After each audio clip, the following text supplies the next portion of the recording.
semuanya, perkenalkan saya Natalia, dan pada kesempatan kali ini saya akan menjelaskan tentang hasil aplikasi donor darah saya yang berbasis web. Pertama, di sini adalah halaman home.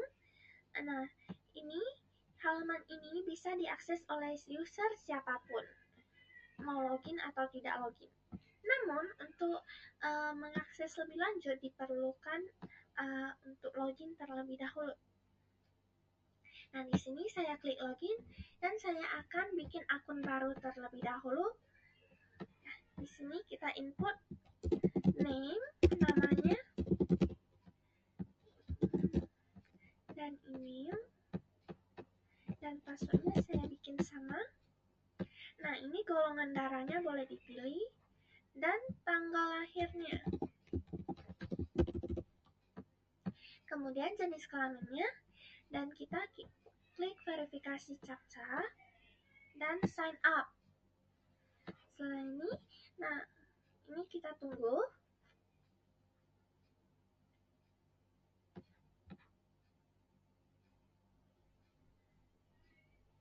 Oke, nah ini katanya check your mailbox. We have sent activation link to your email. Kita buka email. Nah, ini adalah link yang baru saja dikirim. Klik activate.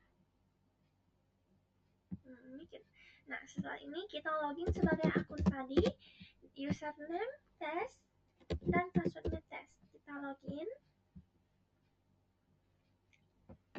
Oke. Nah, ini adalah halaman home atau dashboard user. Nah, ini adalah nama, ini adalah name, ini username, dan ini adalah foto profilnya. Selanjutnya kita masuk ke bagian event. Nah, di event si user bisa search, misalnya mau cari watering. Nah, ini bisa. Dan user juga bisa filter event yang ada di tanggal ini sampai ini. Kita buat contohnya dulu. Ketika user mendaftar event donor darahnya, misalnya dia daftar ini, klik apply. Nah, setelah apply dia akan muncul barcode kayak gini. Kita klik dan akan muncul modelnya. Nah, ini ask the staff to scan this QR code after donate. Nah, setelah apply kita save barcode-nya. Nanti untuk staffnya scan sebagai verifikasinya. Kemudian kalau user mau request darah, nah ini ada darahnya, bisa request lewat sini. Misalnya kita cari di lokasi Tanjung Pinang, apakah ada stok darah? Nah, stok darahnya kosong. Kalau di Dragon Spine kita lihat juga kosong. Nah, kita coba di Bandung. Apakah ya kosong juga. Kalau di sini, oke. Nah, di Pekanbaru ada stok darah untuk B, stok darah B, kita request. Nah, apa yang terjadi jika kita pilih A+, tapi kan stoknya kosong? Kita pilih 5, and then describe-nya kecelakaan, kekurangan darah. Kemudian kita pilih bukti medisnya. Soalnya saya kasih, ya, kita submit. Nah, ini A+. Nah, ini karena dia gak cukup. Oke. Nah, selanjutnya kita pilih bagian tadi B+. Coba kita pilih 1. Nah, ini pasti bisa.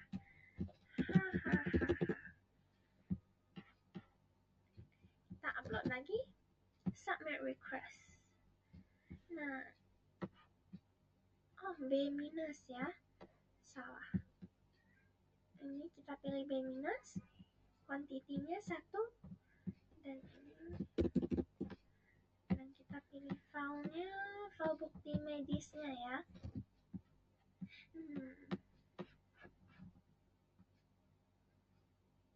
Nah, setelah submit, nanti dia akan masuk ke sini, receive history. Nah, ini nanti akan diverifikasi oleh staff apakah ini valid atau enggak. Nanti dilihat dulu bukti medisnya sama ini description-nya kenapa dia perlu. Nah, dan di sini ada tadi di sini history request darah ini ada history untuk donasi darah, dan si user juga bisa sponsor. Sponsor ini maksudnya donasi. Nah, di sini user bisa klik donate, dan misalnya dia mau donasi berapa, donasi 200.000. Nah, kirim ke rekening ini BCA. Ini bukti transfernya kita ya ini. Kemudian kita tambahkan keterangannya, semoga sehat selalu. Nah, kita submit donasinya. Nah, ini ada buktinya, kita bisa lihat, dan ada keterangannya. Oke. Nah, selanjutnya ada di profile. Profile ini bisa diakses oleh semua pengguna yang sudah login. Dia bisa ganti sini, user bisa ganti profile picture-nya, bisa ganti username ini. Kecuali dia gak bisa ganti golongan darahnya, tanggal lahirnya, sama gendernya. Jadi pas register, kalau dia pilih ini udah fix, gak bisa diubah lagi. Dan ini bisa ubah password. Selanjutnya kita masuk ke staff. Ya, klik login. Kita masuk ke staff ya.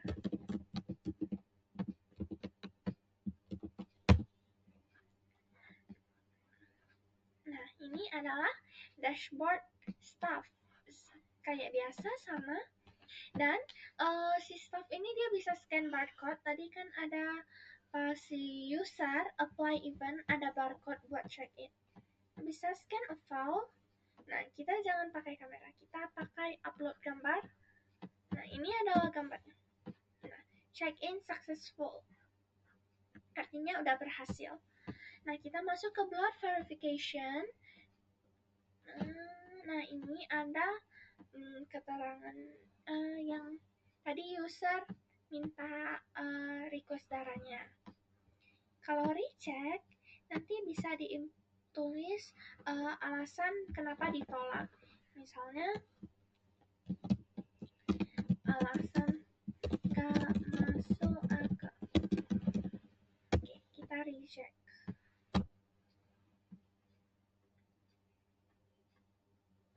Oke, dadah.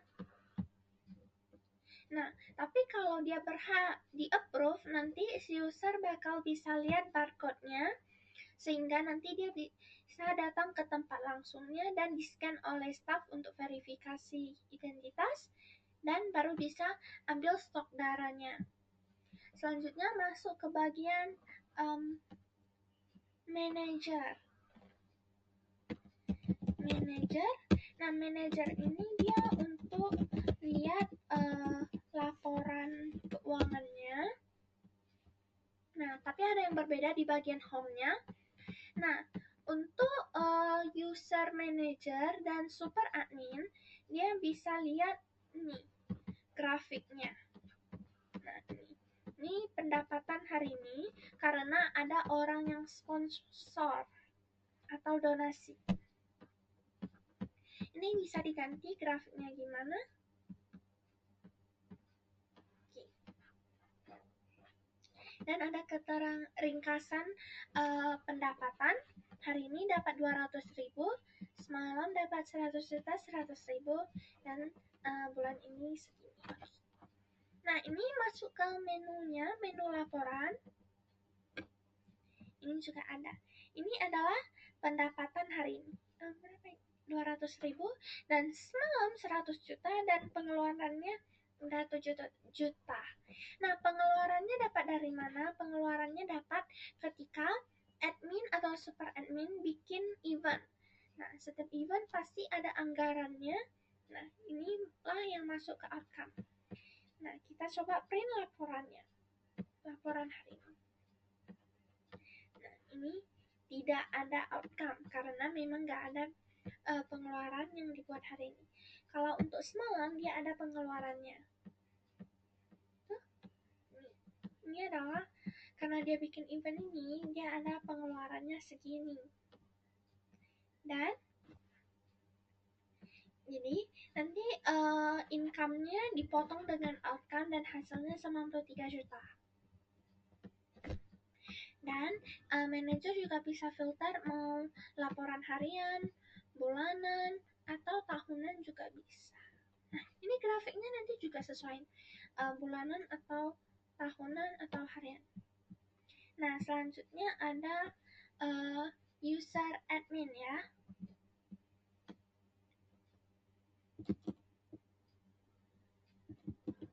Nah, kita login sebagai user admin.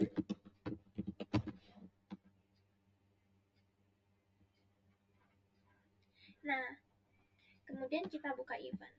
Nah, event super admin ini dia bisa tambah event dan edit event. Kemudian bisa import Excel, maksudnya gimana? Sebenarnya export data dan import data. Kita klik dan tunggu dia loading. Oke. Ini saya coba import. Nah, ini kita harus ganti ID-nya karena sistem import ini dia fungsinya update bukan insert. Jadi kalau datanya sudah ada, nanti dia ke update. Kalau datanya belum ada, dia baru insert. Ini kita tambahkan. Oke. Nah, ini kita save aja dan klik import Excel. Nah, import harusnya ada event test.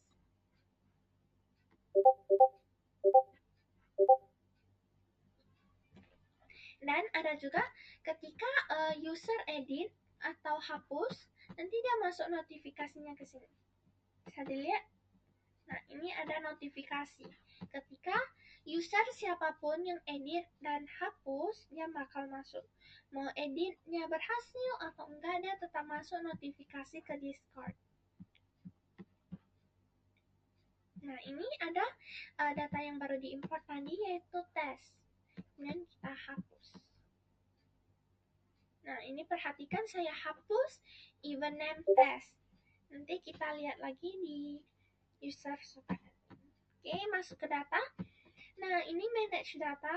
Admin bisa di bagian user data bisa tambah user.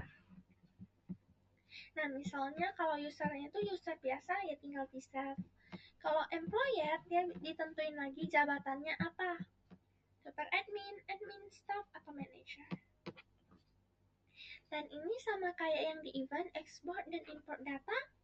Dan ini bisa dilihat status offline atau online. Nah, ini bisa reset password juga jadi default dan bisa delete user. Nah, di role juga sama, bisa CRUD data role. Nah, ini bisa diganti export import, tambah, dan untuk place-nya juga lokasinya. Nah, ini bisa ditambah misal masih loading.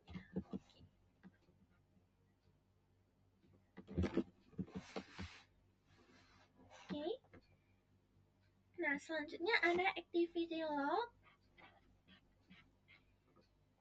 Nah, di sini admin bisa lihat semua catatan aktivitas semua user.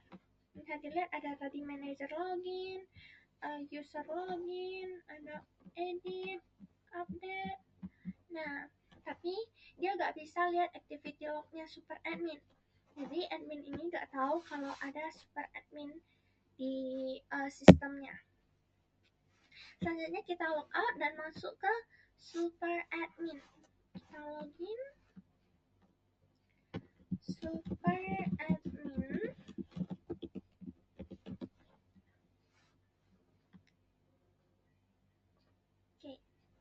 Nah, di sini super admin tadi seperti yang saya bilang, dia bisa lihat grafik pendapatannya. Nah, di sini event dia juga sama seperti admin, bisa export import data, add event, and edit event. Di bagian manage data juga sama, dia bisa add user, export import, reset, delete, dan sama juga di role sama place. Nah, di activity log, super admin ini bisa lihat catatan aktivitas semua user, termasuk dirinya sendiri, super admin. Dia bisa lihat admin, manager, staff, user, dan lain-lain. Nah, ini di trash, tong sampah. Seperti yang saya bilang tadi saya ada di event test. Nah, ini bisa kita restore, di restore. Oke. Nah, kita balik lagi ke event dan ini udah kembali. Tada! Oke. Nah, selanjutnya ada di tabel hak akses. Nah, di sini super admin bisa atur hak aksesnya. Misalnya kan sekarang saya jadi super admin. Saya hapus dashboardnya. Enggak bisa. Saya hapus tong sampahnya, trash yang ini. Saya save dan tada! Trashnya hilang kan? Coba saya balikin lagi trashnya. Kembali lagi nanti. Tada! Nah, kemudian ada CRUD, setting trash. Selanjutnya masuk ke database. Ini untuk backup database, bisa export SQL, kemudian bisa import juga.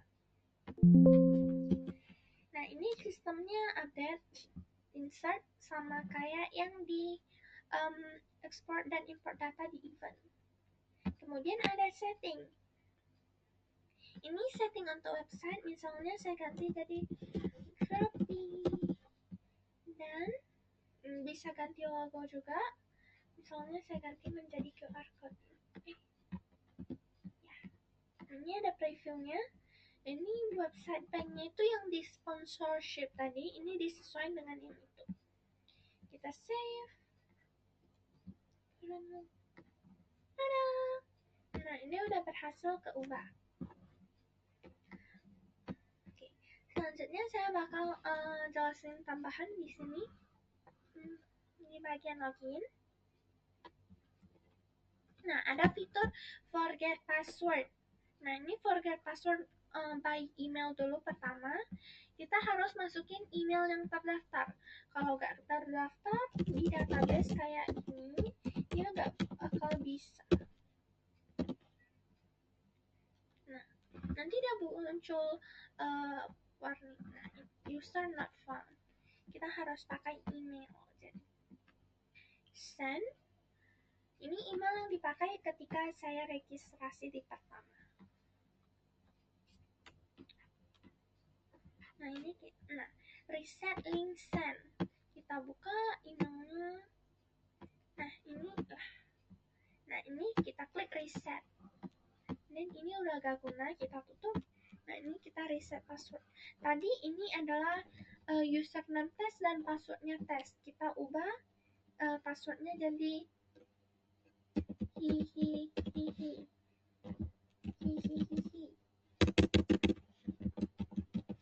Nah, baru save. Nanti dia bakal redirect ke loginnya. Kita coba login sebagai test dan passwordnya hihihihi.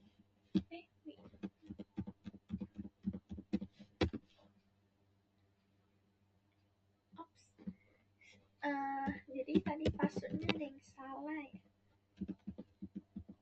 Oke. Baru di login. Tada, dia berhasil. Selanjutnya kita coba reset password by phone number lewat WA. Forget password. Ini ada file phone number. Nah, ini kita harus input nomor telepon yang tercatat di database. Kalau enggak dia gak bakal bisa. Dan format angkanya harus gini. 0, 6 seperti ini, diawali 62, nggak boleh 08. Ini dia nanti kirim OTP.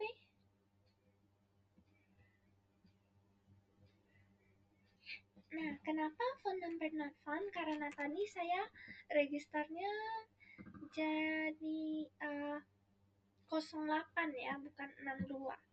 Nah, ini setelah saya perbaiki dia baru bisa. Kita send. Nah, enter your OTP berhasil dikirim. Kita buka WhatsApp.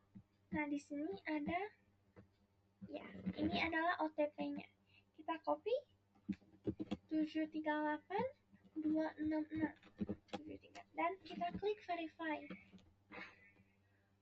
Nah, setelah ini kita bisa reset password lagi. Tadi hihihi kita ganti jadi QWERTY.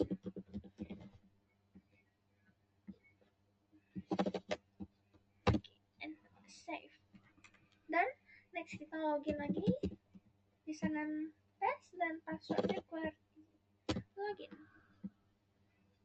Dan tada, berhasil. Oke.